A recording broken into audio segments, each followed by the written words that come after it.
اعوذ باللہ من الشیطان الرجیم بسم اللہ الرحمن الرحیم۔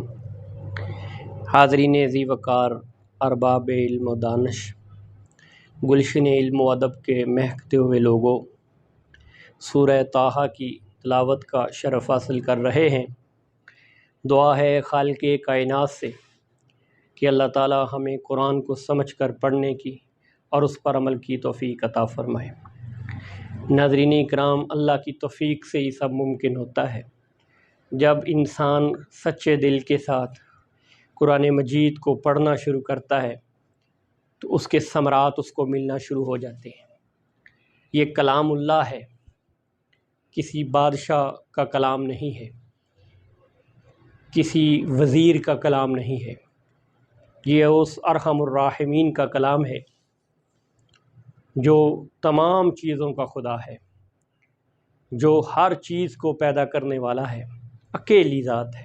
یہ اس کا کلام ہے، جو طلب کے ساتھ اس کو پڑھتا ہے تو پھر اس کے ثمرات وہ خود پا لیتا ہے۔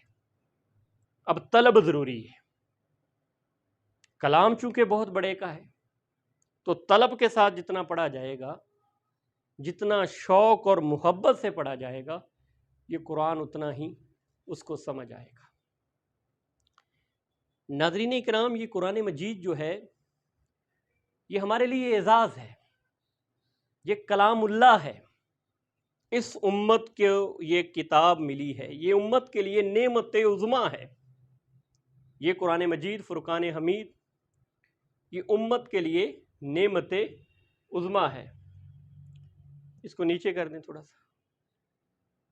امت کے لیے نعمت عظمیٰ ہے، امت کے لیے ہدایت کے لیے یہ کافی ہے۔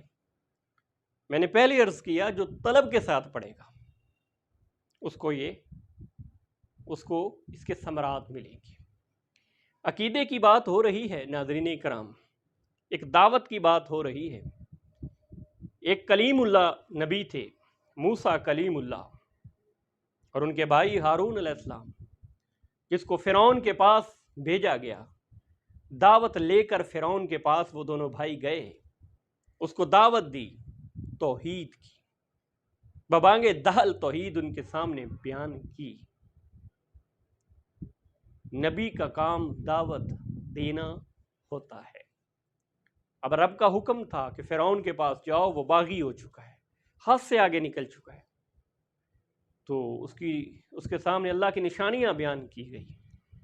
تو فرعون جو، چونکہ میں نے پہلے بھی کہا، کل بھی کہا، بکلاہٹ کا شکار ہو گیا تھا۔ جب کسی انسان کے پاس کوئی دلیل نہیں رہتی پھر وہ لڑائی پر اتر آتا ہے، جھگڑوں پر اتر آتا ہے۔ آج بھی اس معاشرے میں ہمارے ہاں جس کے پاس کوئی دلیل نہیں ہوتی پھر وہ گالی پہ اتر آتا ہے، جب دلیل ختم ہو جاتی ہے تو پھر وہ لڑنے پر اتر آتا ہے۔ فرعون نے بھی ایسے ہی کیا، جادوگروں کو بلایا، جادوگروں کو اکٹھا کیا۔ جب لوگوں کا جمع غفیر تھا، میلے کا وقت تھا، میلہ لگا ہوا تھا، تو جادوگروں نے اپنے کرتب دکھائے۔ تو موسیٰ علیہ السلام نے اللہ کے حکم سے اپنی لاٹھی، اپنی عصا کو پھینکا، تو ان کے جو کرتب تھے، جو ان کی چیزیں تھیں، ان کو سب کو نگل لیا۔ میں تفصیل میں اس میں نہیں جانا چاہتا، میں صرف ایک نقطہ آپ حضرات کی سماعتوں کی نظر کرنا چاہتا ہوں۔ جب اس کو نگل لیا تو اب وہ جادوگر کیا تھے؟ وہ ایمان لے آئے، موسیٰ علیہ السلام پر کیا لے آئے؟ ایمان لے آئے۔ جب موسیٰ علیہ السلام پر ایمان لے آئے تو فرعون کہنے لگا یہ تو گیم ہی الٹ ہوگی، میرا بنایا ہوا، میرا بلائے ہوئے لوگ، میرا پھیلایا ہوا جال، میرے اکٹھے کیے ہوئے لوگ، میرا بنایا ہوا منصوبہ، یہ سب خاک میں مل گیا۔ اور جادوگر جو ہیں وہ فرعون نے بلائے تھے، لیکن جب موسیٰ علیہ السلام نے ان کے سامنے رب کی نشانی دکھائی تو وہ کہنے لگے ہم تو موسیٰ اور اس ہارون کے رب پر ایمان لے آتے ہیں۔ فرعون نے کہا اچھا، میری اجازت کے بغیر؟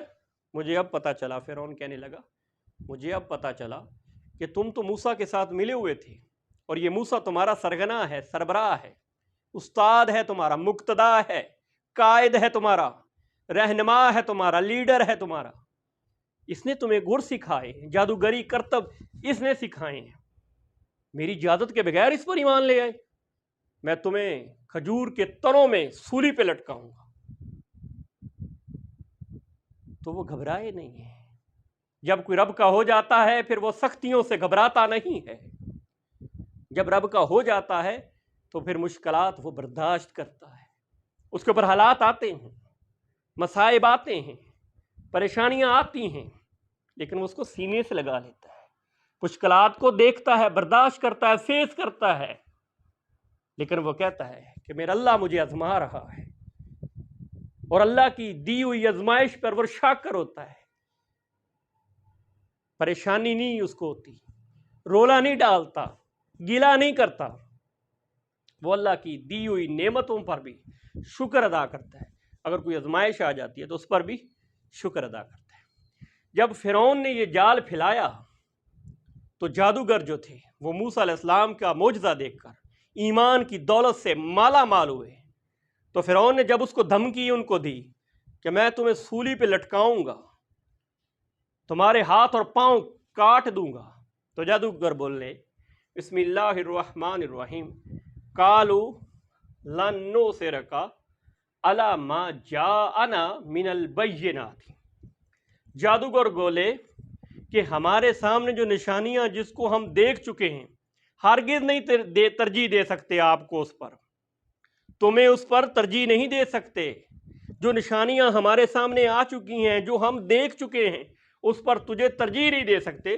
والذی فطرنا، وہ اللہ، وہ ذات ایسی ذات ہے جس نے ہمیں پیدا کیا ہے، فقضی ما انت قاض، تجھ سے جو ہوتا ہے تو کر لے، تو جو کر سکتا ہے کیا کر لے، تو جو کر سکتا ہے تو کر لے، انما تقضی ہذہ الحیات الدنیا، تو جو بھی کرے گا وہ دنیا کی زندگی کے لیے ہی ہوگا، تو جو بھی کرے گا وہ دنیا کی زندگی کے واسطے ہی ہوگا۔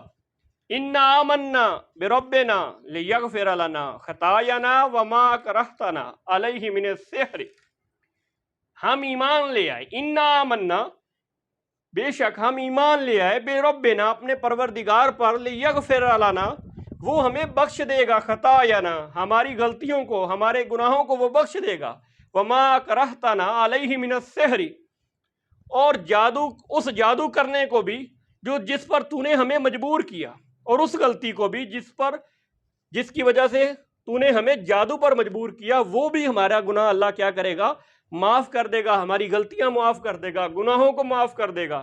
واللہ خیر، اور اللہ تو بہت اچھا ہے، اللہ ہی اچھا ہے، وہ ابقا، اور باقی رہنے والا ہے۔ آگے اللہ پاک فرما رہے ہیں انہ من یاتی ربہ مجرما فإن لہ جہنم لا یموت فیہا ولا یحیا، جو اللہ کے سامنے مجرم بن کر پیش ہوگا اس کے لیے جہنم ہے، فإن لہ جہنم، اس کے لیے کیا ہے، اس کے لیے جہنم ہے، جو اللہ کے سامنے مجرم بن کر آئے گا اس کے لیے کیا ہے، جہنم ہے، لا یموت، جس میں نہ وہ مرے گا اور نہ وہ جیے گا، وہ اس سزا کو بھگتے گا، اس سزا کو دیکھے گا، برداشت کرے گا۔ جو اللہ کا مجرم ہوگا، جو رب کا باغی ہوگا، جو نافرمان ہوگا، جو اللہ کے سامنے جہنمی بن کر آئے گا، اس کے لیے اللہ فرما رہا ہے اس کے لیے جہنم ہے۔ اب تو یہ الگ بات ہے، گناہوں پر بھی انسان جنت کے ٹھیکے لے کر بیٹھے ہیں۔ ہم تو وہ کرسچن کمیونٹی کو روتے تھے، عیسائیوں کو روتے تھے کہ انہوں نے پوپ کو اختیار دے دیے ہیں، پوپ کو جناب اختیار ہے، وہ جس کو چاہے جنت دے دے، جس کو چاہے جہنم دے دے، پوپ جس کو چاہے بخش دے۔ ہم تو ان کو رونا روتے تھے۔ آج ہمارے مسلمانوں کے ساتھ کیا ہوا؟ ہم اپنے گرے بان میں جھانکیں گے تو روزے روشن کی طرح ہماری غلطی عیاں ہو جائے گی۔ ہم ان سے کم نہیں رہے، ہم ان سے بہت آگے نکل چکے ہیں۔ وہ ہم پر گلہ نہیں کرتے، طنز کرتے ہیں۔ ہمارے اوپر کیچڑ اچھالنے والوں، ہمارے اوپر باتیں کسنے والوں، جملے کسنے والوں، تم تو ہم سے بھی آگے چلے گئے ہو۔ ہم نے تو ہر جگہ آشیانے بنا لیے، ہماری نظریں، ہمارے ماتھے تو ہر جگہ پہ ہم ٹیکنے لگ گئے ہیں۔ پھر ہم کہتے ہیں کہ یہ معیشت کیوں تنگ ہوگی، پھر کہتے ہیں یہ مفلسی کیوں بڑھ گئی، پھر ہم کہتے ہیں یہ حالات کیوں آ گئے، پھر کہتے ہیں کہ یہ مشکلات کیوں آ گئی۔ میں کہا کرتا ہوں محافل میں، مجالس میں، بڑی بڑی نشستوں میں نے یہ جملہ کہا، میں نے کہا حکمران بدلنے سے حالات ٹھیک نہیں ہوں گے۔ اپنی ذات پر غور کرو، اپنی ذات کا احتساب کرو۔ جب اللہ ناراض ہوتا ہے، جب ہم اللہ کے باغی بن گئے تو اللہ ہم سے ناراض ہو گیا۔ جب اللہ ہمارے سے ناراض ہوتا ہے تو ہمارا جینا مشکل میں ڈال دیتا ہے۔ اپنی جبین نیاز جو ہے، اپنی جو پیشانی ہے اس کے سامنے سجدے میں رکھو، جھولی پھیلاؤ، ہاتھ اٹھاؤ، آنسو بہاؤ، اسے مناؤ۔ ہم متحمل نہیں ہیں، دل خون کے آنسو روتا ہے، کلیجہ منہ کو آ رہا ہے۔ آئے روز جب ہم واقعات دیکھتے ہیں، میڈیا پر طرح طرح کے واقعات دیکھتے ہیں، بل لے کر اورنج لین کے اوپر چڑھ کر وہ نیچے چھلانگ لگا کر خودکشی کر رہا ہے، انسان رونا رو رہا ہے، بھوک کے ستائے لوگ بے یارو مددگار پڑے ہیں، ان کا کوئی پوچھنے والا نہیں۔ معیشت تنگ ہو چکی ہے، مشکلات بڑھ چکی ہیں، اور ہم توقع لگا کر بیٹھے ہیں ان سے۔ یہ ہماری حالت کیا بدلیں گے حکمران؟ اور میں حکمرانوں سے بھی کہتا ہوں، حکمرانوں یہ دنیا چھوڑ کے جانا ہے، یہاں مستقل نہیں رہنا، یہ اختیارات مستقل نہیں رہنے، یہ عیش و عشرت مستقل نہیں رہنی، یہ جوانیاں مستقل نہیں رہنی، آپ کے پاس یہ اختیارات نہیں رہیں گے۔ ڈرے اس وقت سے جب آپ اپنے کپڑے بھی خود نہیں اتار سکیں گے، جب آپ غسل بھی خود نہیں کر سکو گے، جب آپ جنازگاہ کی طرف چل کر بھی خود نہیں جا سکو گے، جب قبر کی وادیوں میں آپ کو اتارا جائے گا، لاکھوں من مٹی آپ کے اوپر ڈال دی جائے گی، یہ چدراہٹ، یہ صدارت، یہ وزارت عظمیٰ، یہ آپ کے کام نہیں آئے گا۔ ان لوگوں کی سسکیاں، یہ بلکتے ہوئے بچے، یہ خودکشیاں کرتے ہوئے لوگ، یہ آپ کا گریبان ہوگا، ان کا ہاتھ ہوگا، ان کا سوال ہوگا، آپ کو جواب دینا پڑے گا۔ اور بے حسی کی چادر جو آپ نے اوپر اوڑھی ہوئی ہے، خدا کے لیے اس کو اتار دیں۔ غریب قوم کا سوچیں۔ حکمران اپنی عیاشیوں میں لگے ہوئے ہیں، اپنے محلات بنانے پر لگے ہوئے ہیں، اپنے بچوں کے لیے دولت بنانے پہ لگے ہوئے ہیں، لیکن غریب کا بچہ، غریب کے چولہے کو کسی نے دیکھا؟ غریب کے چولہا کسی کو یاد نہیں رہا۔ لوگوں کے پاس نہ بل بھرنے کے پیسے رہے، نہ لوگوں کے پاس چولہا جلانے کے پیسے رہے۔ اور میں اپنے غریب عوام کو بھی کہتا ہوں، یہ غریب عوام سے بھی میرا یہی مطالبہ ہے، خدا را اپنی ذات کا احتساب کرو، ان پہ امید مت لگاؤ، اسی کے سامنے سجدے میں پڑ جاؤ۔ اور میں قوم کو کہتا ہوں اجتماعی توبہ کر لیں، اجتماعی توبہ کریں، اجتماعی توبہ کر کر اللہ کے سامنے رونا روئیں، اللہ کو ہمارے اوپر ترس آ جائے گا۔ وہ تو ہم سے بہت پیار کرتا ہے، لیکن ہمیں مانگنا کہاں آتا ہے؟ اس کی ذات میں شریک کر کر ہم خیر کے فیصلے ڈھونڈتے ہیں، اس کی ذات میں کسی کو شامل کر کے اس کے غیر کے آگے اپنی امید لگا کر ہم خیر کے فیصلے ڈھونڈتے ہیں۔ ہم یہ چاہتے ہیں کہ ہمارے معاشرے میں ہمارا ماحول ٹھیک ہو جائے گا، ممکن نہیں ہے۔ حکمرانوں سے بھی، معیشت کو بہتر کرنے سے بھی ممکن نہیں ہے۔ یہ صرف اس کا حل کسی کے پاس ہے تو وہ اللہ کی ذات ہے۔ میں کس کے سامنے رونا رہوں؟ میں علماء اکرام سے بھی ہاتھ جوڑ کر کہتا ہوں، مفتیان دین سے بھی میں ہاتھ جوڑ کر کہتا ہوں، خدا کے لیے قوم کو اجتماعی توبہ کی طرف لے کر آئیں، مل کر توبہ کریں، مل کر معافی مانگیں، گناہوں سے توبہ کریں، اپنی ذات پہ غور کریں۔ اللہ کو ہمارے اوپر ترس آ جائے گا۔ اللہ جب کسی سے ناراض ہوتا ہے تو اس پر معیشت تنگ کر دیتا ہے۔ یہی ہمارے ساتھ ہو رہا ہے۔ کسی کو میں دوش نہیں دیتا، میں حکمرانوں کو کیا دوش دوں؟ میرا تو آشیانہ ہی اجڑ گیا ہے، میں تو خود اپنے رب سے باغی ہو چکا ہوں، تو میں کسی کو دوش دوں کہ اس نے؟